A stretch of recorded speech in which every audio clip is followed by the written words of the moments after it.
ദക്ഷിണ കൊറിയയും ഉത്തര കൊറിയയും തമ്മിലുള്ള ബന്ധം കഴിഞ്ഞ പതിറ്റാണ്ടുകളിൽ തന്നെ ഏറ്റവും മോശമായ നിലയിലേക്ക് എത്തുമ്പോൾ ഇരു രാജ്യങ്ങളും തമ്മിൽ അനുരഞ്ജനവും ഐക്യവും ആഹ്വാനം ചെയ്ത് പ്രാർത്ഥനാ സംരംഭവുമായി ദക്ഷിണ കൊറിയയിലെ കത്തോലിക്ക സഭ 1965 മുതൽ എല്ലാ ജൂൺ 25-നും ആചരിക്കപ്പെട്ടു വരുന്ന പ്രാർത്ഥനാ ദിനത്തിന്റെ ഭാഗമായി ജൂൺ 17 മുതൽ രാജ്യത്തെ എല്ലാ ഇടവകകളിലും വിശുദ്ധ കുർബാനയ്ക്ക് മുമ്പും പിൻപും നൊവേന പ്രാർത്ഥനകൾ ആരംഭിച്ചുവെന്ന് സഭാ നേതൃത്വം വ്യക്തമാക്കിയതായി ഫിദേസ് വാർത്താ ഏജൻസി പുറത്തുവിട്ടിരുന്നു. ഉത്തര കൊറിയയിലെ ആളുകളെയും തങ്ങളുടെ രാജ്യത്തിലെ അംഗങ്ങളെ പോലെ തന്നെയാണ് ദക്ഷിണ കൊറിയയിലെ സഭ കരുതുന്നതെന്ന് അദ്ദേഹം വ്യക്തമാക്കി. സമാധാനം സാധ്യമാക്കാൻ ഹൃദയങ്ങളുടെ പരിവർത്തനമാണ് ആവശ്യമെന്ന് അദ്ദേഹം ഓർമ്മിപ്പിച്ചു. ഇരു രാജ്യങ്ങളും തമ്മിലുള്ള സമാധാനം ലക്ഷ്യമാക്കി വിവിധ കോൺഫറൻസുകളും ദക്ഷിണ കൊറിയയിലെ സഭ ഒരുക്കിയിട്ടുണ്ട്. ലോകമെമ്പാടുമുള്ള 138 രാജ്യങ്ങളിലെ ദുരിതം അനുഭവിക്കുന്ന ക്രൈസ്തവരെ സഹായിക്കാൻ 143.7 ദശലക്ഷം യൂറോ ചെലവിട്ടുവെന്ന് pontifical foundation aid to the church in need. Ukraine, Syria, Lebanon എന്നിവയാണ് കൂടുതൽ പണം ലഭ്യമാക്കിയ രാജ്യങ്ങളെന്നും സംഭാവനകളിലൂടെ മുൻ വർഷങ്ങളിലെ സാമ്പത്തിക സമാഹരണത്തിനുള്ള തുക നിലനിർത്തിയതായി സംഘടന വ്യക്തമാക്കി.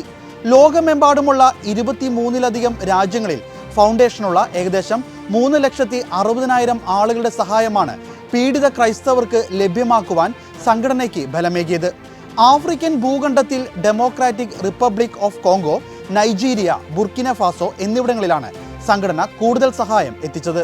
ഫ്രാൻസിൽ ഈ വർഷം പുതിയതായി 105 വൈദികർ അഭിഷേകം ചെയ്യപ്പെട്ടുവെന്ന് എപ്പിസ്കോപ്പൽ കോൺഫറൻസ് റിപ്പോർട്ട് ചെയ്തു. കഴിഞ്ഞ വർഷം 88 വൈദികരായിരുന്നു അഭിഷേകം ചെയ്യപ്പെട്ടത്. മുൻ വർഷത്തെ അപേക്ഷിച്ച് ഈ വർഷം പൗരോഹിത്യം സ്വീകരിക്കുന്ന വൈദികരുടെ എണ്ണത്തിൽ വർധനവ് ഉണ്ടായതായും 17 പേർ കൂടുതലാണെന്നും ഫ്രാൻസ് എപ്പിസ്കോപ്പൽ കോൺഫറൻസ് വെളിപ്പെടുത്തി. CEF വെബ്സൈറ്റിൽ പ്രസിദ്ധീകരിച്ച ഒരു കുറിപ്പിൽ ഫ്രാൻസിലെ തിരുപ്പട്ട ശുശ്രൂഷകൾ ജൂൺ മാസം നടക്കുമെന്ന് അറിയിച്ചു. വിശുദ്ധ പത്രോസ് പൗലോസ് ലീഹന്മാരുടെ തിരുനാളിന് മുമ്പുള്ള ഞായറാഴ്ചയായിരിക്കും തിരുപ്പട്ട ശുശ്രൂഷകൾ നടക്കുക. പൗരോഹിത്യം സ്വീകരിക്കാൻ ഒരുങ്ങുന്ന വൈദികരിൽ 73 പേർ വിവിധ രൂപതകൾക്കായുള്ളവരാണ്. 2 പേർ സൊസൈറ്റീസ് ഓഫ് അപ്പസ്തോലിക് ലൈഫിൽ നിന്നുള്ളവരാണ്. 16 പേർ വിവിധ സന്യാസ സമൂഹങ്ങളിലേക്കും ഉള്ളവരാണ്. മൊസംബിക്കിൽ 50 വർഷം മിഷണറിയായി സേവനം ചെയ്ത വൈദികൻ ഫാദർ വിൻസെന്റ് ബൊറൻഗൂറിനെ ആദരിച്ച് സ്പെയിൻ രാജാവ് ഫിലിപ്പ് 6 1967 തൻ്റെ 30ാമത്തെ വയസ്സിലാണ് അദ്ദേഹം മൊസംബിക്കിൽ എത്തിയത്. സ്പാനിഷ് ഇൻസ്റ്റിറ്റ്യൂട്ട് ഓഫ് ഫോറിൻ മിഷണറീസിലെ വൈദികനാണ് ഫാദർ വിൻസെന്റ്.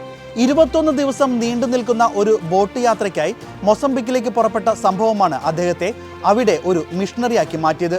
സ്പെയിൻ രാജാവ് ഫിലിപ്പ് 6 കിരീടധാരണത്തിന്റെ 10ാം വാർഷികത്തോടനുബന്ധിച്ച് രാജാവ് 19 സ്പാനിഷ് പൗരന്മാർക്ക് സിവിൽ മെറിറ്റ് മെഡൽ നൽകി. അവരിൽ ഒരാളാണ് 87 വയസ്സുള്ള ഈ മിഷണറി വൈദികൻ. മൊസംബിക്കിൽ വളരെയേറെ മിഷണറി പ്രവർത്തനങ്ങൾ നടത്തിയ ശേഷം പ്രായാധിക്യത്തെ തുടർന്ന് 7 വർഷം മുമ്പാണ് ഫാദർ വിൻസെന്റ് സ്പെയിനിലേക്ക് തിരിച്ചെത്തിയത്. 2024 കണക്കുകൾ പ്രകാരം ആഫ്രിക്കയിലെ ഏറ്റവും വലിയ ക്രൈസ്തവ ഭൂരിപക്ഷ രാജ്യം എത്യോപ്യയാണെന്ന് ഡാറ്റാ ശേഖരണത്തിലും ദൃശ്യവൽക്കരണത്തിലും വൈദഗ്ധ്യമുള്ള ജർമ്മൻ ഓൺലൈൻ പ്ലാറ്റ്ഫോമായ സ്റ്റാറ്റിസ്റ്റ. 7,75,00,000-ലധികം വിശ്വാസികളാണ് രാജ്യത്ത് ക്രൈസ്തവ വിശ്വാസം പിൻചൊല്ലുന്നത്. പല ആഫ്രിക്കൻ രാജ്യങ്ങളിലും ക്രിസ്തീയ വിശ്വാസമാണ് മുന്നിട്ട് നിൽക്കുന്നതെന്ന് സംഘടന ചൂണ്ടിക്കാട്ടി. എത്യോപ്യയെ കൂടാതെ ആകെ ജനസംഖ്യയുമായി താരതമ്യപ്പെടുത്തുമ്പോൾ സാംബിയയിലെ ജനസംഖ്യയുടെ 96% ക്രൈസ്തവരാണെന്നും ഇത് ഭൂഖണ്ഡത്തിലെ ഏറ്റവും ഉയർന്ന ശതമാനത്തെ പ്രതിനിധീകരിക്കുകയാണെന്നും ഗവേഷണ ഏജൻസി അടുത്തിടെ പ്രസിദ്ധീകരിച്ച റിപ്പോർട്ടിൽ പറയുന്നു.